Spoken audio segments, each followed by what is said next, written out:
네, 오늘은 하나님의 공의가 나타나는 성도의 중보기도라는 제목을 가지고 말씀을 선포하겠습니다. 오늘 본문에서는 헤롯 대왕에 의하여 사도 요한의 형제인 야고보가 잡혔고 칼로 죽게 된 상황을 보여주고 있습니다.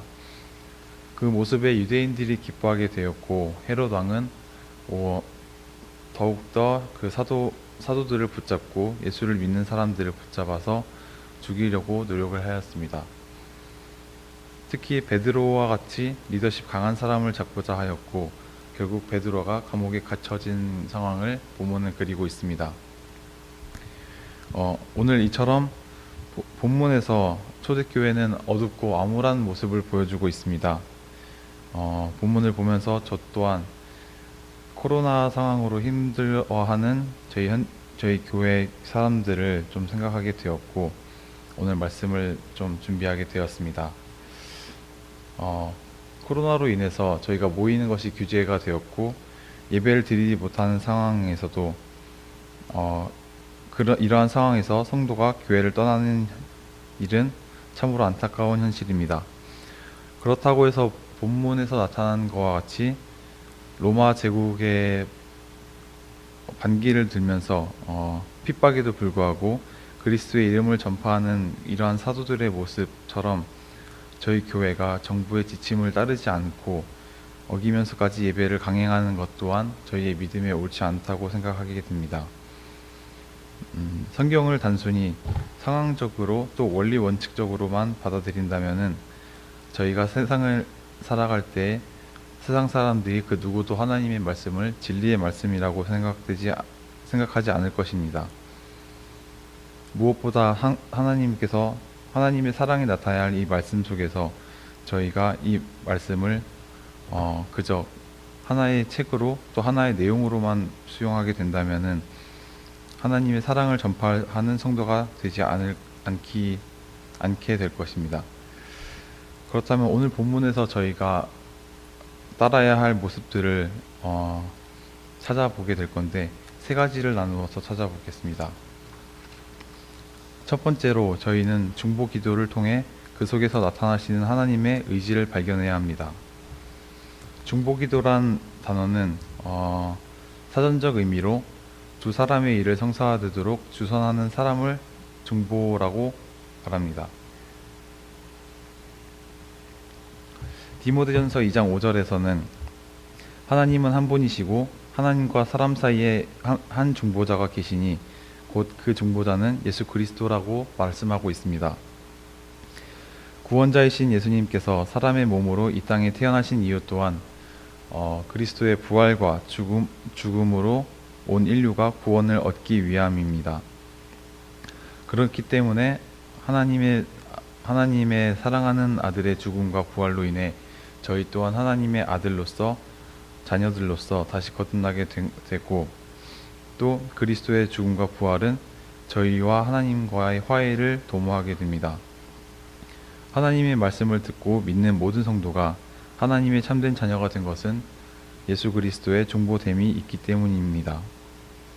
그리스도께서 중보됨과 같이 저희 성도 또한 타인과 더불어 다른 성도를 위하여 중보 기도를 하는 것은 예수 그리스도의 구원의 역사에 동참하는 일입니다. 타인을 위하여 중보하다 보면은 그 이웃을 향한 뜨거운 마음을 갖게 됐고 하나님께서 그 영혼을 사랑하게 되는 그 마음을 알게 됩니다. 무엇보다 저희가 그 영혼에 대한 순수하고 깨끗한 눈이 열리게 되는 것 같습니다. 다른 한편으로는 그 영혼을 살피고자 하는 저희의 능력과 저희의 뜻이 인간적인 것을 발견하게 되고 오로지 하나님의 은혜를 간구하는 모습을 갖게 됩니다. 중보기도는 성도로 하여금 하나님께서 한 영혼을 사랑하시는 그 크고 놀라운 사랑을 알게 하고 또 그 영혼을 위하여 하나님께 큰 은혜를 간구하는 겸손함을 저희 성도에게 갖게 하게 합니다. 초대교회는 이런 중보 기도를 통해서 로마의 핍박 가운데서도 목숨을 잃어가면서도 말씀을 전파하였습니다. 이런 초대교회의 모습을 담기 위해서 저희는 두 번째로 교회가 해야 할 기도가 바로 중보 기도라는 것을 알아야 합니다. 기도는 성도의 무기라는 말이 있습니다.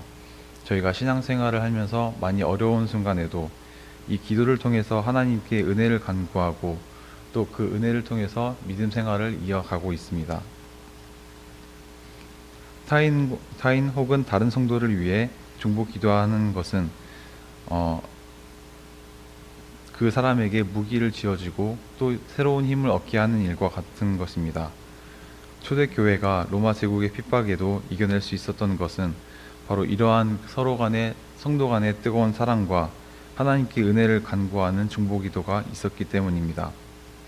오늘날 저희 한국교회도 코로나로 많은 영향을 받았지만 이것을 단지 피해로만 여기지 않고 성도 간의 중보기도해야 할 시기라는 것을 인지하여 주님 하나님께 기도를 하는 그런 시기가 되었으면 좋겠습니다.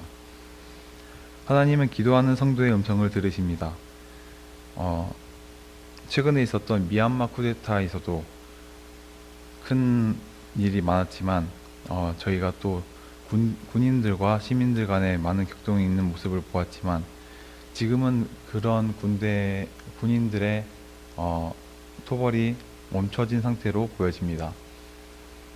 그 이유는 정부가 시민들을 공격하지 말라 이런 명령을 내렸다기보다는 시민들이 거리에 나와서 하나님께 기도했던 모습을 보았고 하나님께서 그 기도하는 음성을 들었기 때문이라고 저는 개인적으로 생각하고 있습니다. 저는 미얀마 국가를 위하여 그 시민들은 거리에 나왔고 거리에서 무릎을 꿇고 그들은 자기들을 위하여 중보 기도를 올려드렸습니다. 군인들은 그런 기도하는 성도들의 모습을 보았고 그들에게 공격을 가하기보다는 오히려 거리를 두어 지켜보기만 하였습니다. 사랑하는 성도 여러분, 하나님은 기도하는 자의 음성을 들으십니다. 오늘날 한국교회의 어려운 상황에서도 하나님이 저희의 중보 기도를 들으시고 속히 교회를 회복하시고 또다시 뜨거운 성령의 역사가 일어나기를 하나님의 마음에 합한 저희가 되기를 축복합니다. 마지막으로 저희는 항상 기뻐하며 쉬지 말고 기도하고 범사에 감사하는 성도가 되어야 합니다. 이 말씀은 데살로니가 전서 5장에 속한 말씀인데 제가 한번 읽어드리겠습니다. 데살로니가 전서 5장 12절부터 18절까지의 말씀입니다. 형제들아 우리가 너희에게 구하노니 너희 가운데서 수고하고 주 안에서 너희를 다스리며 권하는 자들을 너희가 알고 너희의 역사로 말미암아 사랑 안에서 가장 귀히 여기며 너희끼리 화목하라. 또 형제들아 너희를 권면하노니 게으른 자들을 권계하여 하며 마음이 약한 자들을 격려하고 힘이 없는 자들을 붙들어 주며 모든 사람에게 오래 참으라. 삼가 누가 누구에게든지 악으로 악을 갚지 않게 하고 서로 대하든지 모든 사람을 대하든지 항상 선을 따르라. 항상 기뻐하라. 쉬지 말고 기도하라. 범사에 감사하라. 이것이 그리스도 예수 안에서 너희를 향하신 하나님의 뜻이니라. 아멘. 이것이 바로 그리스도 예수 안에 있는 하나님의 뜻이라고 바울은 말하고 있습니다. 이 시대가 악하고 혼란스럽다고 해서 또 저희가 진리가 무엇인지 혼란스럽다고 해서 세상을 따라가며 살 수는 없습니다. 성도된 저희가 이 성경 말씀의 기준을 붙잡고 분별력 있는 성도가 되어야겠습니다. 무엇보다 성경은 하나님의 올바른 뜻을 잘 구별하는 성도가 되도록 그것을 가르쳐 줍니다. 이 시대에 홀로 서는 것이 결단코 쉽지 않다고 저희는 잘 알고 있습니다. 요즘 젊은이들도 취직하기가 어렵고 돈을 벌기가 어렵기 때문에 많은 것을 포기하면서 사는 것을 저희가 볼 수 있습니다.